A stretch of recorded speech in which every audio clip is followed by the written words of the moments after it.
fiz o que a Bíblia diz em Mateus 6,6 sem saber que existia isso em Mateus 6,6. Fiz uma coisa que está na Bíblia sem saber. O quê? Quando orares, entra no teu quarto, fechando a tua porta, ora o teu pai, que vê tudo que está em secreto. Então o teu pai te recompensará. O teu pai que vem em secreto. Tranquei a porta do meu quarto e comecei todos os dias. Depois que eu chegava do trabalho, eu trancava a porta do quarto. E começava a falar, porque meu trabalho terminava às 4 da tarde, eu pegava a minha filha na escola às 5h30. Então eu tinha esse tempo. Tranquei a porta do quarto e comecei a falar, Deus. Não sabia que Jesus era Deus. Só que comecei a falar com Deus, Deus. Eu sei que você existe e agora eu sei que o diabo existe.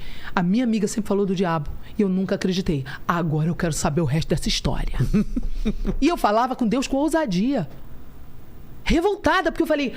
Peraí, quer dizer que a Andréia fala que Jesus é Deus? A Andréia fala que a Bíblia é verdade? E se o resto dessa história for verdade, eu tô por fora? E se o diabo existe, mesmo o inferno existe, Jesus? Não falei de Jesus, né? Falei de Jesus agora. Eu falei, Deus. Eu não acreditava em Jesus. Aí eu falei, eu quero saber a verdade. Mas eu comecei a falar isso todo dia. Todo dia. Eu fiquei por 15 dias fazendo isso. Um dia, depois de 15 dias, se eu chorar, vocês não se assustam, porque é difícil contar, porque eu tenho que lembrar, e se eu lembrar, às vezes eu revivo, então dá vontade de chorar. Então se eu chorar, vocês não se assustem não, tá bom? Vou tentar contar sem chorar. 2 semanas mais ou menos, eu não lembro exatamente quanto tempo, foi de 10 dias a 15, não sei quanto tempo. Eu estava sentada na minha cama, encostada na cabeceira da cama, com as pernas esticadas, vestida para dormir. Minha filha dormindo, eu no meu quarto sozinha. Esticada, eu tinha uma cama de casal, esticada com a coberta assim na cintura. E um caderno que eu tinha de desabafo. Eu sempre tive cadernos de desabafo. Eu fiz terapia há anos. E eu estava escrevendo uma carta para Deus. Eu já estava cansada de falar e eu comecei a escrever, não falar. E eu comecei a escrever, Deus, eu quero saber a verdade.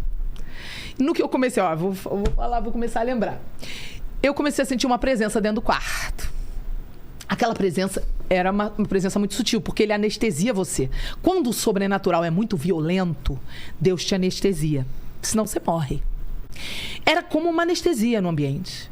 Eu comecei a sentir uma presença e comecei a ouvir uma voz que parecia do meu pensamento. Deus também pode trabalhar dessa forma para não te assustar. Porque 3 vozes podem falar no teu pensamento: a voz de Deus, a voz da tua consciência, que é a alma, e a voz do diabo, pode te setar. Então, por isso, é o mais difícil da vida cristã discernir qual das vozes sempre. Né? Todos os dias pode acontecer com a gente. Até Pedro, do lado de Jesus, foi setado. Jesus repreendeu Pedro, né? Então, nós vamos ser setados. Não podemos achar que estamos imunes a isso. Então, eu não sabia nada disso que eu estou te contando. Estava ali, e uma voz começou a falar suave. Eu sou. Eu sempre fui. Eu sou um homem sério. Eu sou isso, eu sou aquilo. Eu comecei